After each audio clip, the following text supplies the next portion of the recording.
The Trump administration just asked the Supreme Court to do something no lower court has been willing to do: let White House ballroom construction continue without congressional approval.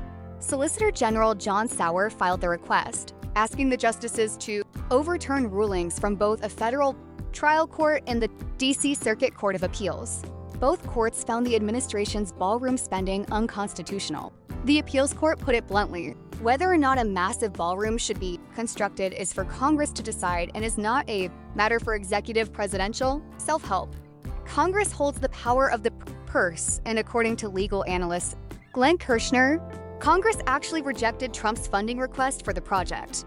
The D.C. Circuit's ruling itself was decided 2-1. Here's where it gets more complicated. Sauer's argument to the court is that forcing the president to go back to Congress creates what he called dangerous leverage for the legislative branch, leverage tied to White House security.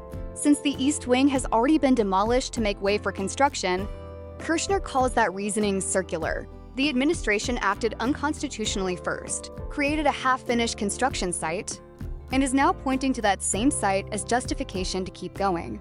There's another detail worth knowing. According to recent reporting, after Congress denied Trump's request for nearly $1 billion for the ballroom, the White House secretly redirected $352 million from the Secret Service's budget toward construction and got caught. That reporting from The Guardian surfaced roughly 2 weeks before this Supreme Court filing.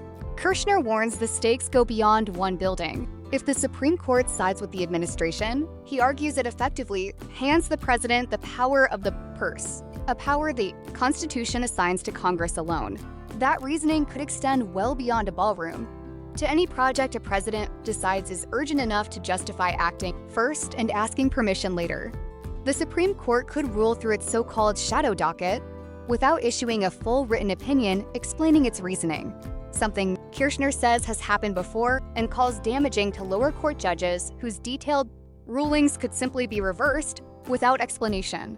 Kirschner adds he remains, in his words, minimally optimistic. The justices declined to take the case as an emergency matter at all. No timeline has been set for a decision.